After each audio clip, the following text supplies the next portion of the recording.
Sweet Christmas, Luke Cage broke the internet. Welcome to the Binge Watchers review of Marvel's Luke Cage. We'll be discussing Marvel's Luke Cage. Last week Netflix released Luke Cage and Netflix crashed for about 3 hours because so many people were on there trying to watch Luke Cage. And who could blame them? Luke Cage is a phenomenal show.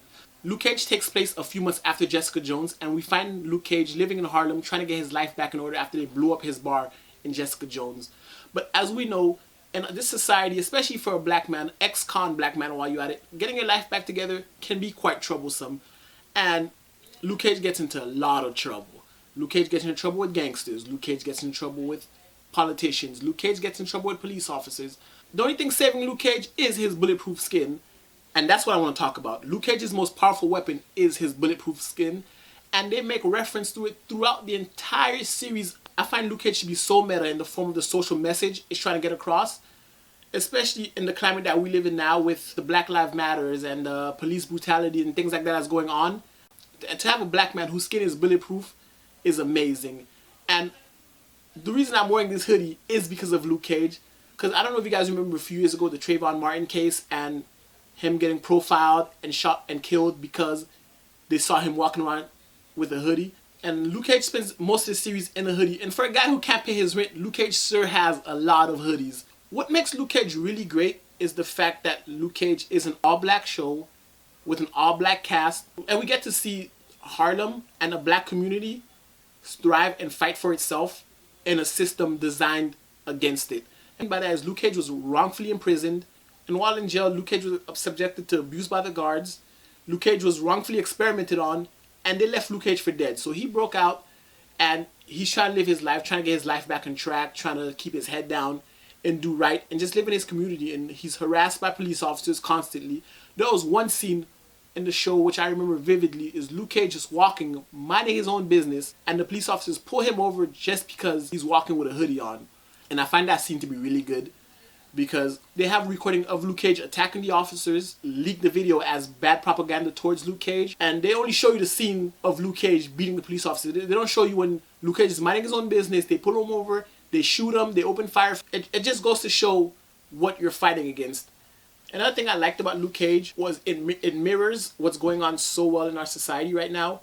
Because I don't know if you guys remember the Black Lives Matter versus Blue Lives Matter. So there's a part in Luke Cage where there's a part in Luke Cage where they kill the cop and they frame Luke Cage. And you see the police band together and they double down on Harlem looking for any leads toward Luke Cage. Basically stop and frisk of the hot button issue that's happening right now. And they actually got a kid out of high school into the police station. They beat the kid up. And it's so powerful because it's not a white cop beating the kid, but it's a fellow black cop beating a black kid because of his blue brother or police officer brothering, which I find, which is what actually is going on right now. I just thought that scene was really dope. The thing about Luke Cage that is really telling about everything is that Luke Cage was filmed about a year and a half ago. Luke Cage wrapped filming last year. What's so telling about that is for a series to finish filming a year and a half ago and for the subject matter to still be pertinent on what's going on. Like just 2 weeks ago, we had another killing of a black man getting pulled over by officers. This is a review of the show, I don't want to get into my political stance or anything, so we'll leave it at that. Another thing I did enjoy about Luke Cage, the women of Luke Cage. And Luke Cage has so many black women in power, you don't normally see that on television unless you're watching one of the Shonda Rhimes shows. There's a black councilwoman, black station chief. There is a black detective in Misty Night, and the station chief was fired and replaced with another black station chief, which I thought was phenomenal. But of course, Luke Cage is a show, and there's a lot of things I liked about Luke Cage, and there's a lot of things I didn't like about Luke Cage. The overall story of Luke Cage wasn't as strong as a Daredevil or Jessica Jones. The pacing of Luke Cage, one thing that bothered me a lot about Luke Cage was the dialogue. What I mean by the dialogue, I mean, Luke Cage was really well written, but when it came to dealing with the cottonmouths and his underlings, they spoke too well educated. And that's not a bad thing, but like it wasn't authentic enough for it to pass as like real gangsters. Like you can take The Wire for example. When the criminals in The Wire spoke, you can tell like they were from the hood. They were living out there in the trenches. But these guys, you can tell like it was just different. And that kind of bothered me. And hopefully for the second season of Luke Cage, they keep up with the positive black images and imagery, because there's a lot of references to black culture. There's a lot of references to black history.